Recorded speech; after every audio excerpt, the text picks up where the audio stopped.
الحمد للہ رب العالمین والصلاة والسلام علی اشرف الانبیاء والمرسلین وعلی آلہ واصحابہ اجمعین اما بعد فاعوذ باللہ من الشیطان الرجیم بسم اللہ الرحمن الرحیم یا ایھا الذین آمنوا لا تأکلوا اموالکم بینکم بالباطل الا ان تکون تجارۃ عن تراض منکم۔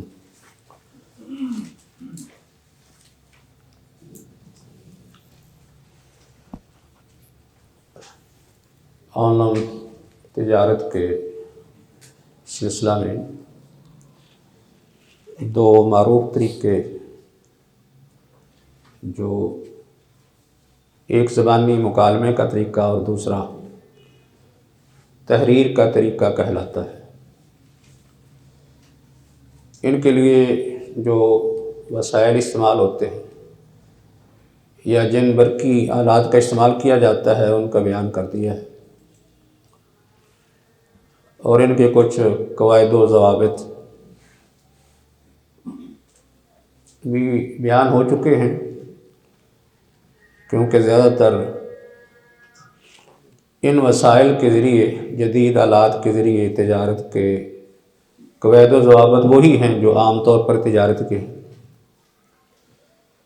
ان قواعد و ضوابط میں سے ایک یہ کہ فریقین دونوں اہلیت رکھتے ہوں اور ان کا آپس میں اچھی طرح تعارف اور شناخت ہونی چاہیے، تاکہ غرر اور دھوکے سے بچا جا سکے، اور جن چیزوں پر عقد کیا جاتا ہے ان چیزوں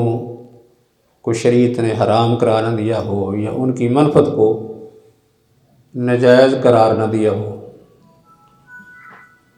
ایسے ہی اس میں یہ بھی ایک قاعدہ جس کا لحاظ رکھنا ضروری ہے کہ مجلس عقد ایک ہو، خاص کر زبانی گفتگو کے ذریعے سے اگر تجارت ہو تو مجلس کا ایک ہونا، یعنی ایک ہی مجلس میں ایجاب و قبول ہونا یہ ضروری ہے۔ لیکن آن لائن تجارت میں ایک شخص کا گفتگو کرنا، دوسرے کا اس کا جواب دینا مجلس میں ہی یہ ضروری ہے ایجاب و قبول، لیکن تحریر میں وسعت ہوتی ہے۔ تحریر کے اندر، تحریر جب کسی کے پاس پہنچتی ہے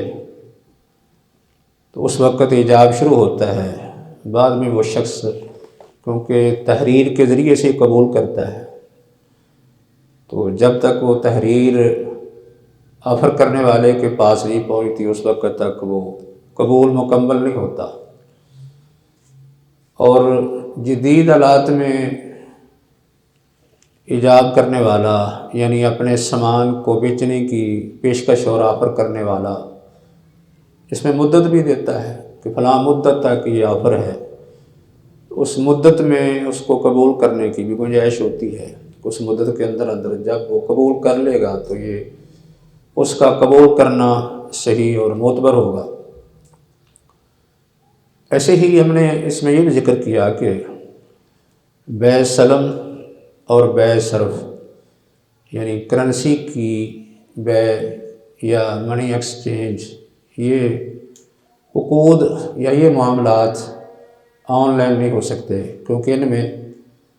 فوری رقم کی ادائیگی یہ ضروری ہوتی ہے۔ اور ایک بات یہ بھی اس میں بیان کی تھی، کوئی ایسی چیز شخص کسی کو نہیں بیچ سکتا جس کا وہ بھی مالک نہیں ہے۔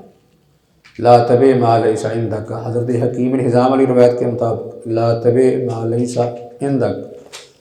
کہ جو معین چیز، یعنی کوئی متعین چیز جو کسی آدمی کی ملکیت میں نہیں آئی، ابھی اس نے خریدی نہیں، وہ آگے نہیں بیچ سکتا،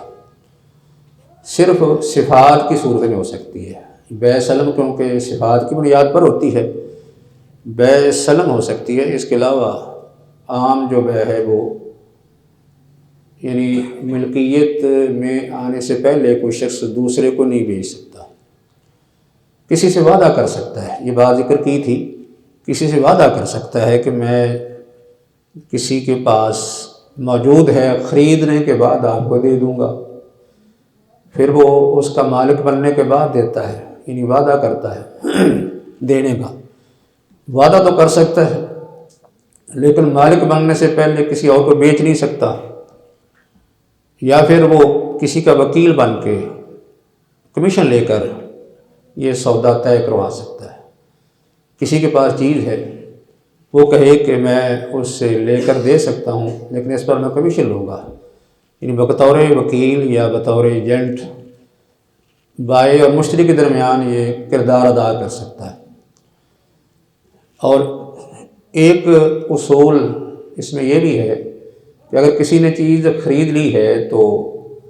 یہ پہلی بات تو ہم نے یہ کی تھی نا، خریدنے سے پہلے نہ بیچے، لیکن خریدنے کے بعد اگر اس کے قبضے میں نہیں آئی تو پھر بھی اس میں تصرف نہیں کر سکتا۔ قبضے میں لانے سے پہلے، جیسا کہ احادیث کے حوالے سے اس کا بیان ہو چکا ہے، نبی صلی اللہ علیہ وسلم نے کسی چیز کو قبضہ میں لانے سے پہلے بیچنے سے منع کیا، یا آپ نے فرمایا کہ اس وقت تک وہ چیز اس جگہ پہ نہ بیچی جائے جس جگہ خریدی گئی تھی، حتیٰ کہ تاجر لوگ اس کو اپنے ٹھکانوں یا اپنے گھروں یا اپنے گوداموں تک منتقل نہیں کر لیتے۔ اور اس میں غلے کے ساتھ ساتھ حضرت زید بن ثابت کی روایت کے اندر عام ساز و سامان کا ذکر ہے، یعنی دیگر ساز و سامان کا بھی قبضے میں حکم وہی ہے جو غلہ جات کا ہے، اگرچہ منقولہ اور غیر منقولہ چیزوں میں قبضے کا فرق ہے کہ منقولہ چیزیں ایک جگہ سے دوسری جگہ منتقل ہو جائیں تو پھر قبضہ صحیح ہوتا ہے، اور جو چیز غیر منقولہ ہے وہ صرف اس میں تصرف کسی کو دینے سے قبضہ ہوگا، کیونکہ وہ چیز تو دوسری جگہ منتقل نہیں ہو سکتی۔ قبضے سے پہلے کوئی چیز بیچی نہیں جا سکتی، لیکن آن لائن تجارت میں یہ یعنی قبضے کی صورت جو ہے وہ کیسے ہوگی؟ اس میں یعنی کوئی شخص جو ہے وہ جب کوئی چیز خریدتا ہے، خرید و فروخت کے جو معاملات ان کے آپس میں طے ہو جاتے ہیں، تو پھر یہ چیز مشتری کی طرف آتی ہے، تو اس میں یہ دیکھنا ہے کہ مشتری کا تصرف جو ہے اس میں کب ہو سکتا ہے، کب آگے بیچ سکتا ہے۔ اگر بائع کی ذمہ داری ہے کہ اس نے کسی کے گھر تک وہ سامان پہنچانا ہے تو پھر تو یہ تصرف اس وقت تک نہیں کر سکتا جب تک اس کے قبضے میں مال آ نہیں جاتا۔ لیکن اگر جو بائع ہے اس کے پاس سے مال چل پڑا اور جو مشتری ہے اس نے اس کے اخراجات اپنے ذمے لے لیے، اس کے نقصانات بھی اپنے ذمے لے لیے، ان کا ضامن بن گیا، تو پھر اس میں وہ تصرف بھی کر سکتا ہے الخراج بالضمان کے اصول کے مطابق، کیونکہ نقصانات بھی اس نے برداشت کرنے ہیں، تو اس میں پھر اس کو تصرف کا بھی حق ہوگا، یعنی سامان جو ہے وہ جب چل پڑا یا جب سے اس کے اخراجات شروع ہو گئے، نقل و حمل کے اخراجات جب شروع ہو جائیں گے مشتری کے، تو پھر اس کے بعد یہ تصرف بھی کر سکتا ہے۔ باقی جو شرائط ہیں وہ عام بیوع کی ہیں کہ جیسے ایک اختیار آدمی کو دیکھنے کا ہوتا ہے، ایک چیز اس نے صفات کی بنیاد پر لے لی تو دیکھنے کے بعد اسے اختیار ہے کہ اگر ان صفات کے مطابق نہیں تو وہ واپس کرنے کا حق رکھتا ہے، اگر ان صفات کے مطابق ہے تو وہ پھر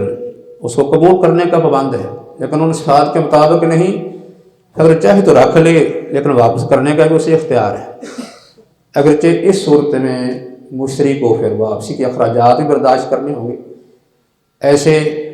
عیب کا اختیار ہوتا ہے کہ کسی چیز میں عیب نکل آئے، اگر بائع عیب نہیں بیان کرتا، عیب دار چیز بھیج دیتا ہے تو مشتری تک پہنچ جائے تو اسے اختیار ہے واپس کرے، جس طرح کہ عام خرید و فروخت میں ہوتا ہے۔ ایسے چیز کی مقدار اگر زیادہ آ جائے، بائع کی طرف سے چیز کی مقدار زیادہ آ جاتی ہے تو جتنی مقدار طے تھی اتنی تو اس وعدے کے مطابق یہ وصول کرے گا، اس میں تصرف بھی کر سکتا ہے۔ اگر کم آ جائے تو مزید بائع سے مطالبہ کرے گا کہ یہ چیز کم آئی ہے اس کو پوری کرو، اگر زیادہ آ جائے تو پھر اس کے بارے میں معاہدہ نئے سرے سے ہوگا، کیونکہ زائد چیز وہ بائع کی مرضی ہے کہ وہ بیچے نہ بیچے، یا زیادہ قیمت پر اگر بیچنا چاہتا ہے تو اس کو اختیار ہے۔ زائد مقدار میں جو چیز آ جائے یا زائد تعداد میں آ جائے وہ تو پھر مشتری کو تصرف کا اس میں حق نہیں، بلکہ یہ تصرف بائع ہی اس پر حق رکھتا ہے۔ یعنی مشتری نہ تو اس ریٹ پر اس کو لے سکتا ہے، نہ اس میں بلا اجازت، یعنی بائع کی اجازت کے بغیر اس میں تصرف نہیں کر سکتا۔ تو یہ جو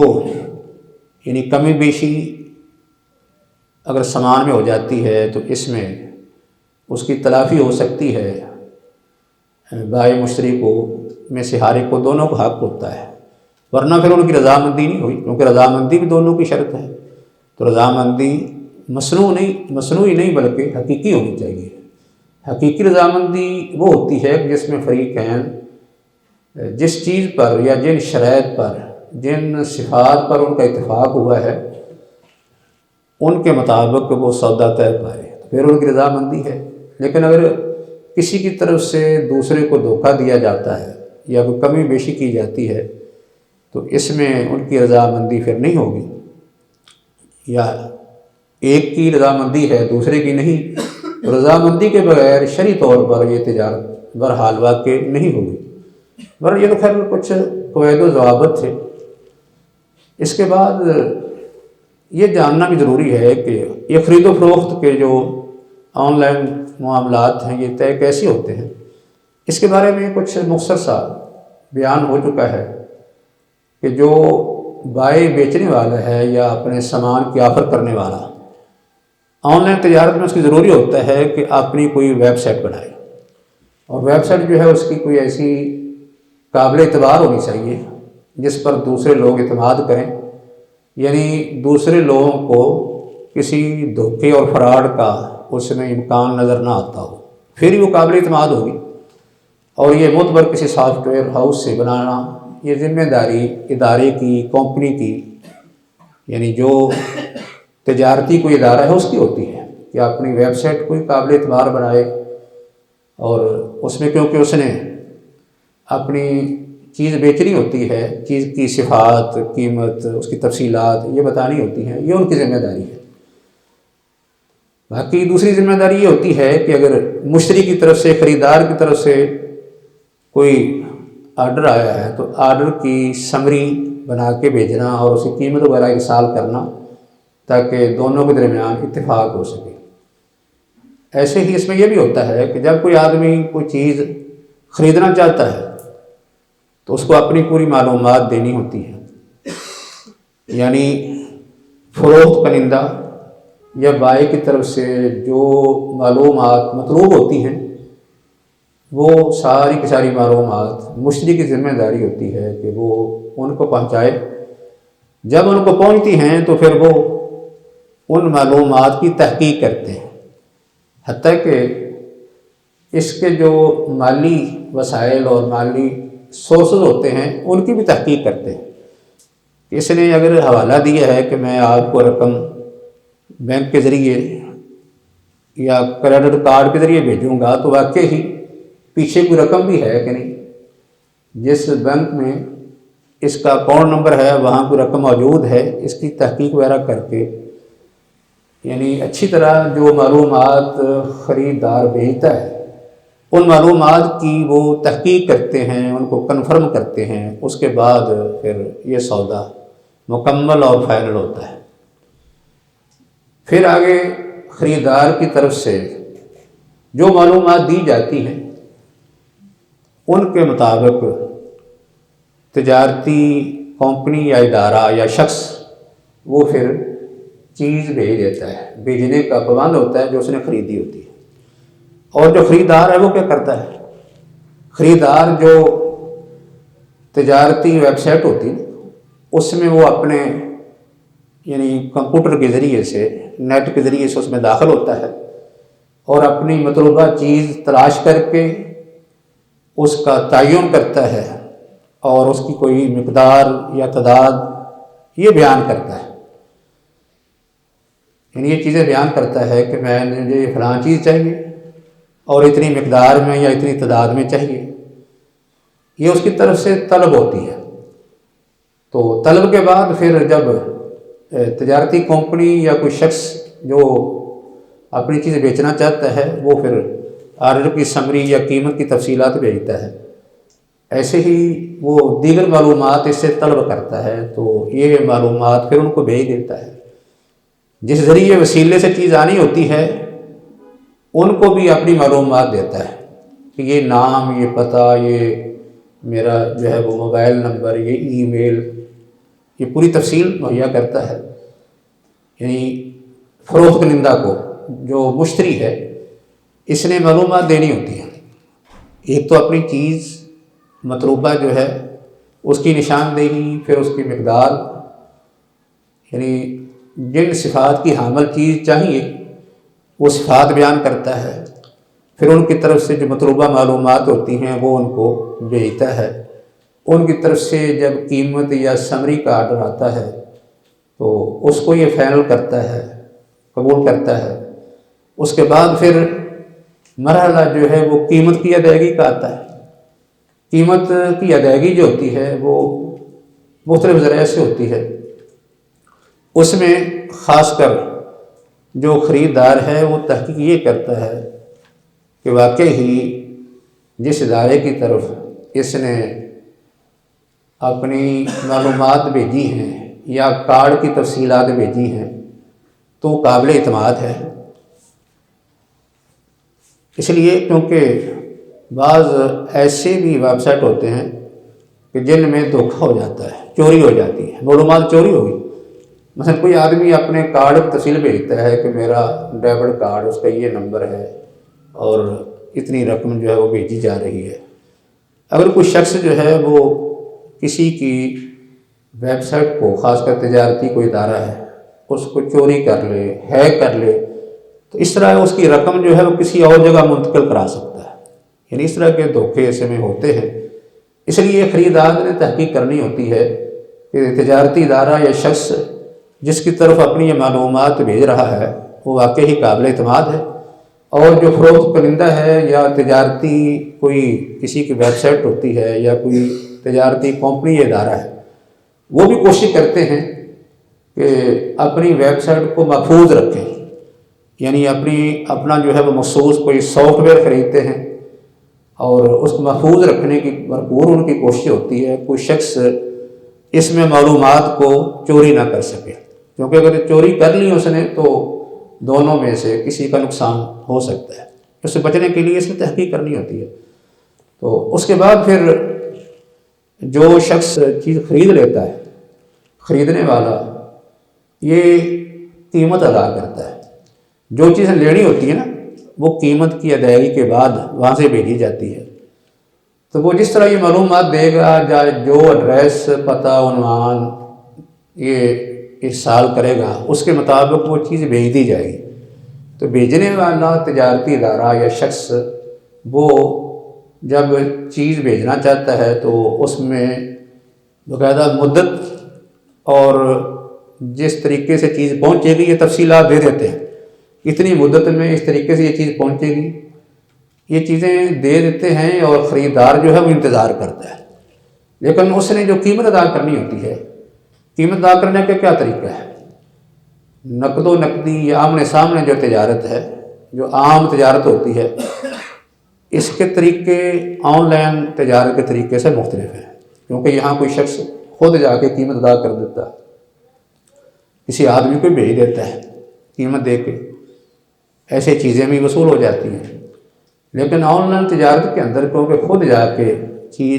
قیمت ادا نہیں کی جا سکتی، یعنی کوئی آدمی خود نقد قیمت فوری ادا نہیں کر سکتا، لیکن ادائیگی کے بہرحال طریقے ہیں، کیونکہ آن لائن قیمت ادائیگی کے طریقے جو ہیں وہ کئی ہیں۔ ان میں سے ایک طریقہ جو ہے وہ کریڈٹ کارڈ کا ہے، اس کے ذریعے سے قیمت ادا کی جاتی ہے۔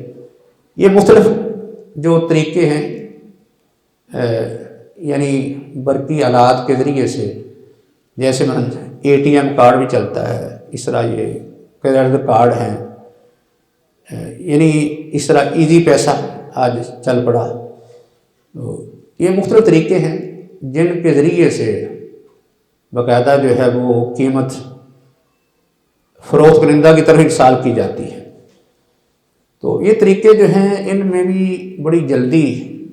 قیمت دوسرے آدمی کے پاس پہنچ جاتی ہے، تیز رفتار طریقے ہیں یہ۔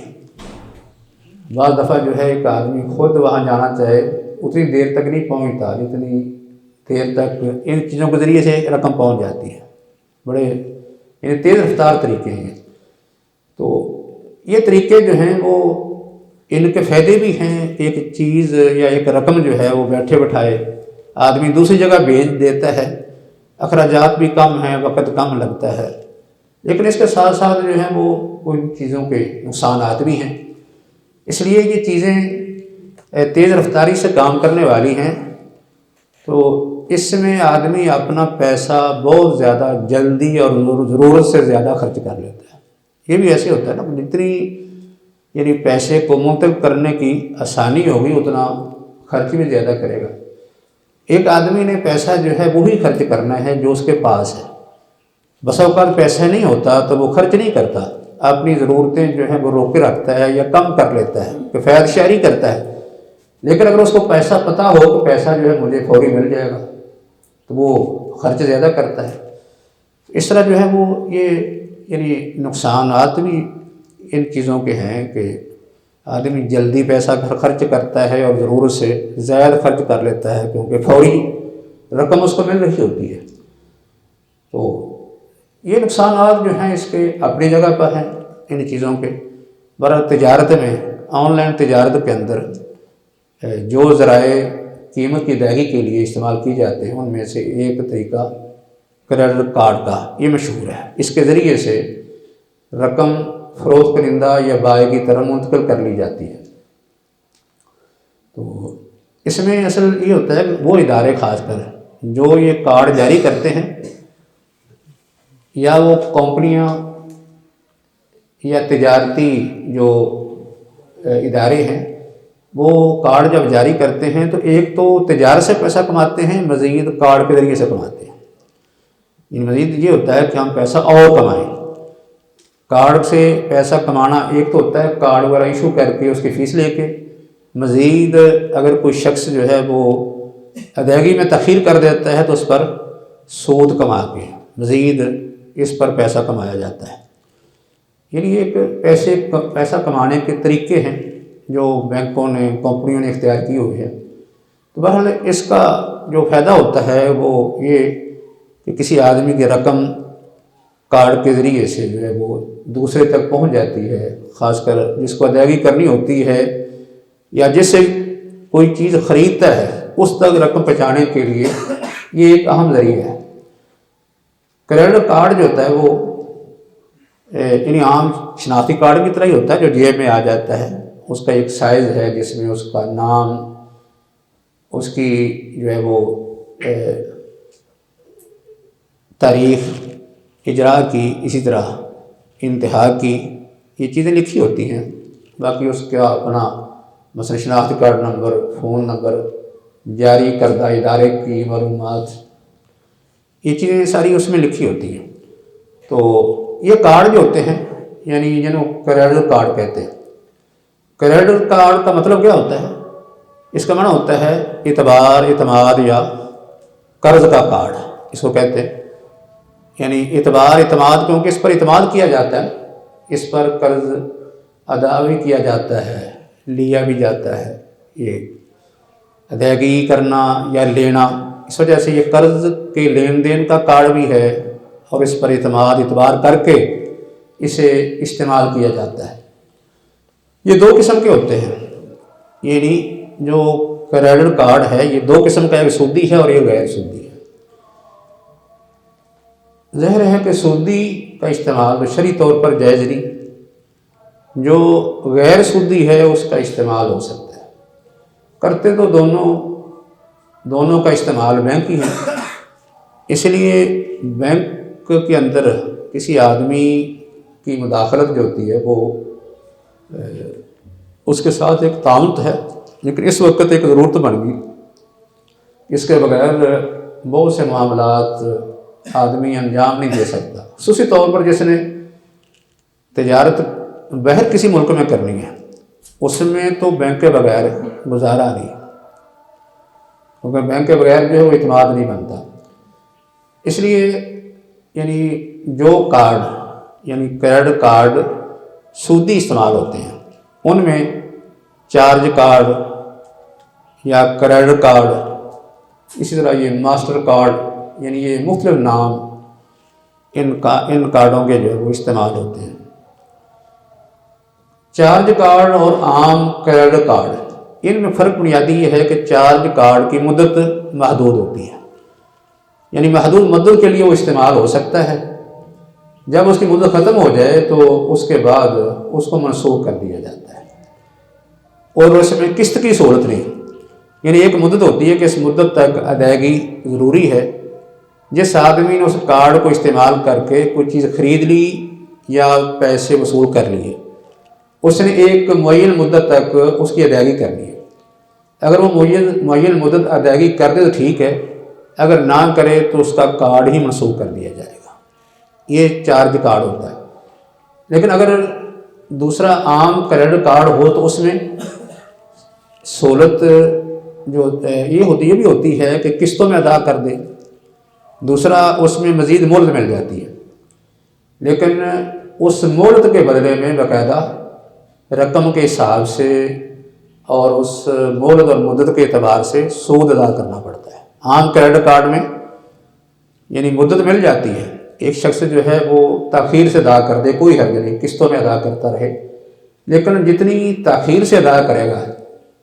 اس تاخیر کی وجہ سے اور رقم کے حساب سے اسے سود ادا کرنا پڑتا ہے۔ یہ یعنی عام جو سودی کارڈ ہے اس میں یہ جو یعنی چارج کارڈ ہے یہ محدود مدت کا ہوتا ہے، اس میں اس مدت کے اندر ادائیگی ہو جائے تو ٹھیک ہے، ورنہ جرمانہ بھی اور ساتھ کارڈ کی منسوخی بھی ہو جاتی ہے۔ لیکن عام جو کریڈٹ کارڈ ہے اس میں قسط کی سہولت ہے، تاخیر ہو سکتی ہے، لیکن اس میں سود بڑھتا چلا جاتا ہے، جتنی رقم زیادہ لے گا، زیادہ استعمال کرے گا اتنا سود بڑھ جائے گا، یا زیادہ مدت کے لیے استعمال کرے گا اتنا ہی سود اور بڑھتا جائے گا۔ ایک کارڈ ہوتا ہے جس کو کہتے ہیں ڈیبٹ کارڈ۔ ڈیبٹ کارڈ جو ہوتا ہے یہ غیر سودی ہے، اس کو وہی شخص استعمال کر سکتا ہے جس کا کسی بینک کے اندر اپنا بیلنس موجود ہو۔ اگر اپنا بیلنس موجود ہے تو پھر وہ اس کو استعمال کر سکے گا، ورنہ نہیں۔ جتنی رقم اس کی بینک میں پڑی ہے اتنی رقم کی حد تک اس کو وہ استعمال کر سکتا ہے، یعنی کسی سٹور پہ جاتا ہے یا کسی پٹرول پمپ پہ جاتا ہے تو وہ جا کے اس کارڈ کے ذریعے سے تیل خریدتا ہے یا کوئی اپنی اور ضرورت کی چیز خریدتا ہے تو اس میں وہی رقم استعمال کر سکے گا جو بینک میں اس کی موجود ہے، اس سے زائد استعمال نہیں کر سکتا۔ اس لیے اس کو غیر سودی کہتے ہیں، کیونکہ اس میں سود کا جو ہے وہ موقع ہی نہیں آتا۔ تو اپنی رقم استعمال کرنی ہے، جب اپنی اس کی ختم ہو جائے گی تو اس کے بعد اس کا استعمال ممکن نہیں ہوتا۔ یہ یعنی ڈیبٹ کارڈ ہے جس کو غیر سودی کہتے ہیں، اس میں سود نہیں، اگرچہ اس میں ایک تو ممبرشپ جو فیس ہے وہ ادا کرنی پڑتی ہے، باقی اگر کارڈ گم ہو جائے تو نیا کارڈ بنانے کے لیے بھی فیس کی ادائیگی ہوتی ہے۔ اس طرح جو ہے وہ کوئی سالانہ اس کی فیس ہوتی ہے، ایک سالانہ فیس، ایک ممبرشپ فیس، اور تیسری گم ہونے کی صورت میں پھر نئے کارڈ کی فیس۔ یعنی یہ نقصانات اس میں ہیں، لیکن جو اس کارڈ کو استعمال کرنے والا ہے یعنی ڈیبٹ کارڈ کو، وہ صرف اپنی رقم استعمال کرتا ہے، بینک کی نہیں، اس وجہ سے اس میں وہ کوئی سود ادا نہیں کرتا، نہ بینک اس سے سود کو لے سکتا ہے۔ تو باقی جو دوسرے کارڈ ہیں ان میں کیونکہ معاہدہ یہ ہوتا ہے کہ تاخیر پر سود ادا کرنا، اور جتنی دیر تک وہ یعنی مدت تک استعمال کرے گا، لیٹ کرتا جائے گا اتنا سود جو ہے بڑھتا جائے گا۔ اور باقی جو اس کے نقصانات ہیں وہ وہی ہیں جو ڈیبٹ کارڈ کے،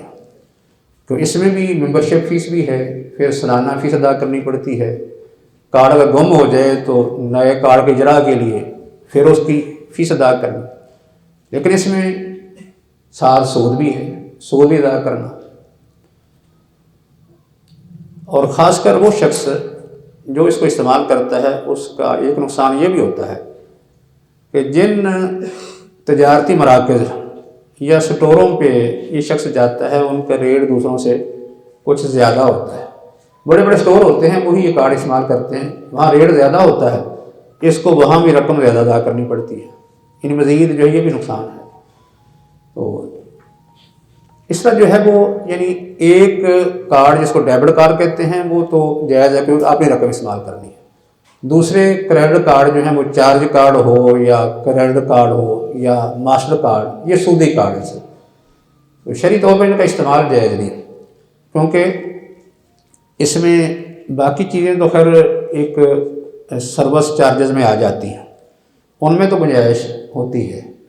لیکن جو سود ہے ایک سودی معاہدہ ہوتا ہے اور اس میں باقاعدہ سودی لین دین ہوتا ہے, اس لحاظ سے یہ کارڈ درست نہیں کیونکہ سودی کاروبار ہوتے ہیں. تو ایسے ہی یہ جو بینک ہے یہ جب یعنی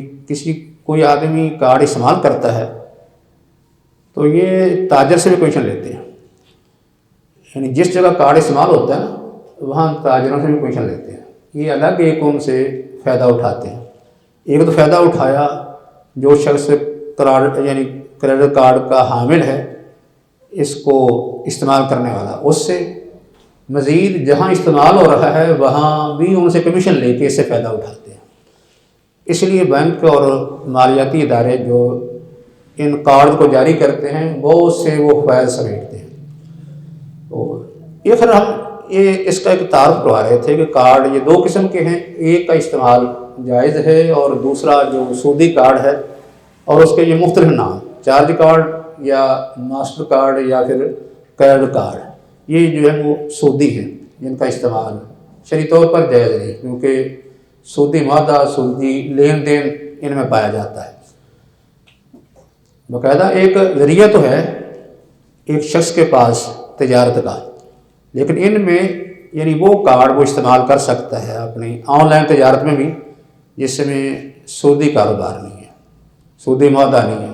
لیکن جو سودی ہیں ان کو استعمال نہیں کر سکتا. ایک یہ قیمت کی ادائیگی کا ایک ذریعہ ہے, قیمت کی ادائیگی کا ایک بہت بڑا ذریعہ ہے آن لائن تجارت میں کہ کریڈٹ کارڈ کے ذریعے کوئی شخص چیز خریدتا ہے اور اس کی قیمت یعنی آن لائن وسائل سے چیز خرید کر اس کی قیمت ڈیبٹ کارڈ کے ذریعے وہ ادا کرتا ہے. کیونکہ ڈیبٹ کارڈ کی بات آئی ہے یعنی اس میں اس کے نقصانات جو ہیں وہ زیادہ ہیں, فوائد بہت کم ہیں.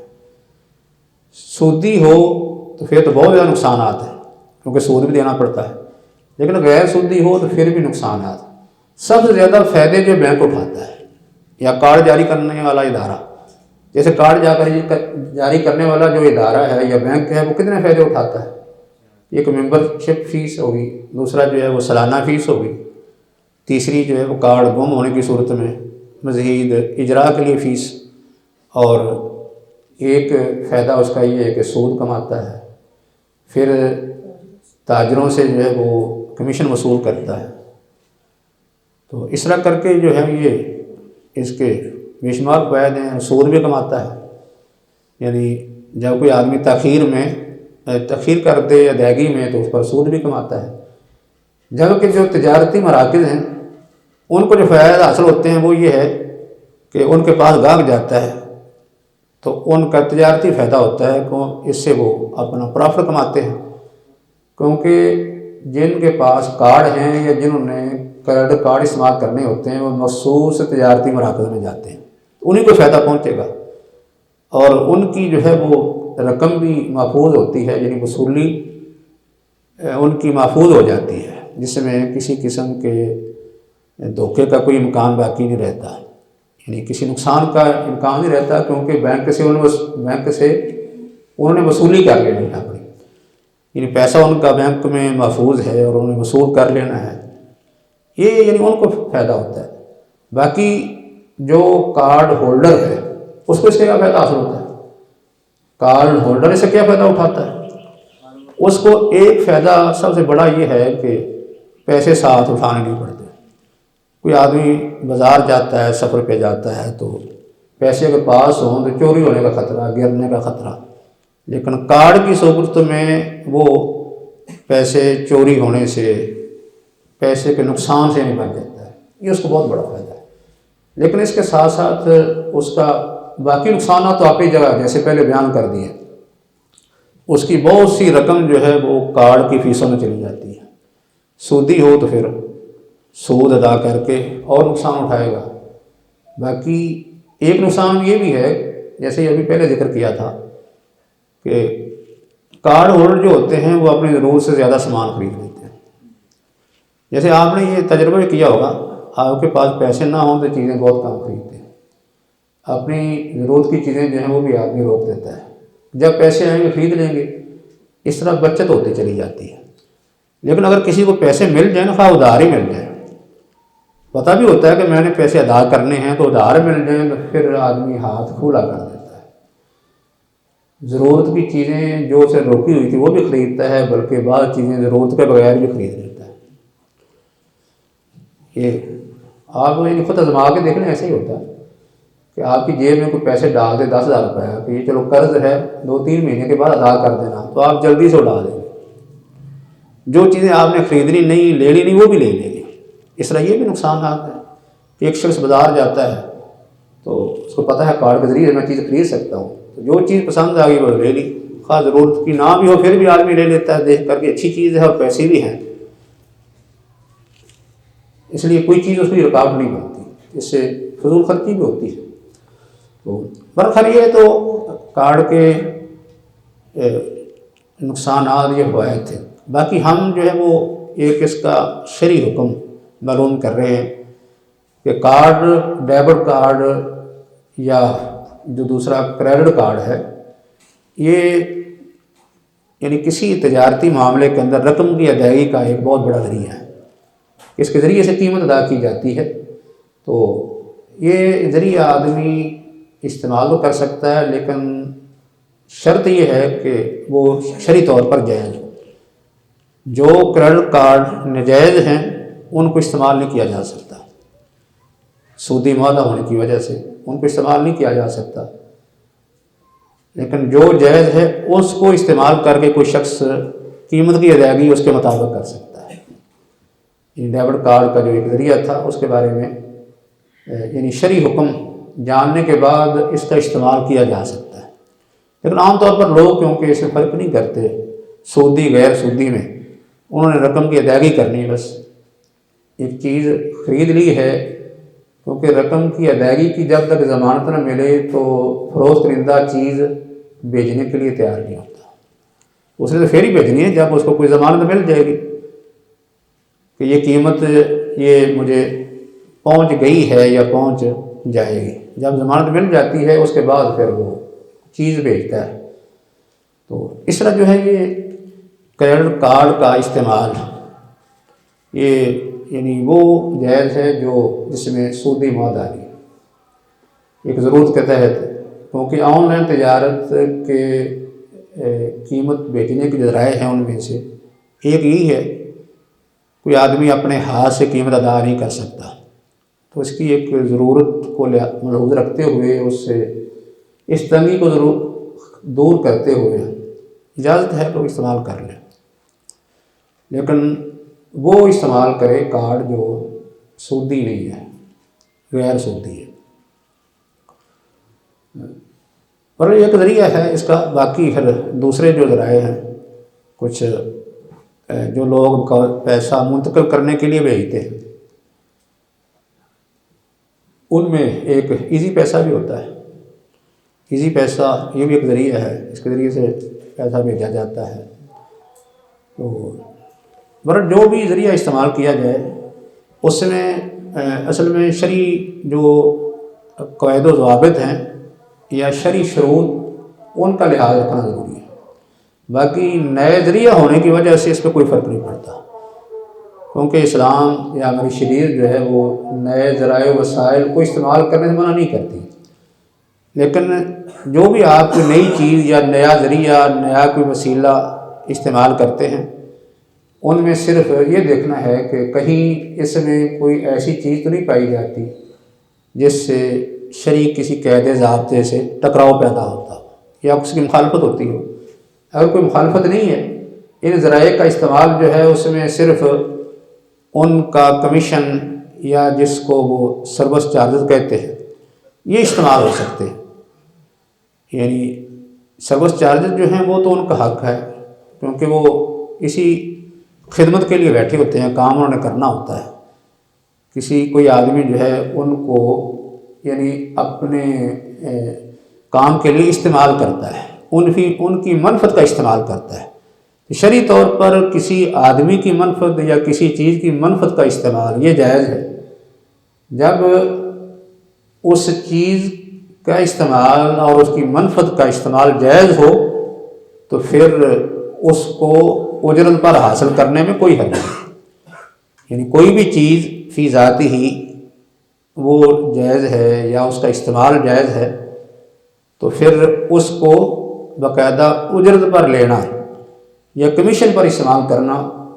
یا اس کی اجرت دے کے اس کو استعمال کرنے میں شرعی طور پر کوئی حرج نہیں۔ تو جس جگہ پہ یعنی جس ذریعے میں خواہ وہ ایزی پیسہ ہو یا بینک کے ذریعے پیسے کی ادائیگی ہو، اگر اس میں صرف سروس چارجز کی حد تک رقم وصول کی جاتی ہے تو اس میں کوئی شرعی طور پر حرج نہیں ہے۔ لیکن جس جگہ سود بن جاتا ہے کہ کوئی ادارہ یا بینک جو ہے وہ اس میں سود کماتا ہے، تو پھر وہ ذریعے اور وسیلے کو استعمال کرنا جائز نہیں ہوگا۔ یعنی کوئی بھی نیا ذریعہ رقم بھیجنے کے لیے کوئی استعمال کرے تو اس میں یعنی اس قاعدے کا لحاظ رکھنا ضروری ہے کہ اس میں شرعی طور پر کوئی قباحت یا شرعی کسی نص کی مخالفت تو نہیں۔ اگر یہ نہ ہو تو پھر استعمال کرنے میں کوئی حرج نہیں۔ یعنی اصل میں ان چیزوں کا تصور بنیادی طور پر سروس کا ہوتا ہے۔ یہ چیزیں جو ہیں وہ کیا کرتی ہیں، اپنی خدمت پیش کرتی ہیں۔ تو جہاں خدمت پیش کی جاتی ہے اس کے بدلے میں پھر اس کی اجرت بھی وصول کی جاتی ہے، اس کا معاوضہ یا کمیشن جو ہے وہ حاصل کیا جاتا ہے۔ تو اس میں یعنی شریعت نے رعایت دی ہے، کیونکہ اجارہ جو ہوتا ہے، اجارے کی شکل یہی ہوتی ہے۔ اجارہ میں کوئی شخص اپنی چیز کو یا خود اپنے آپ کو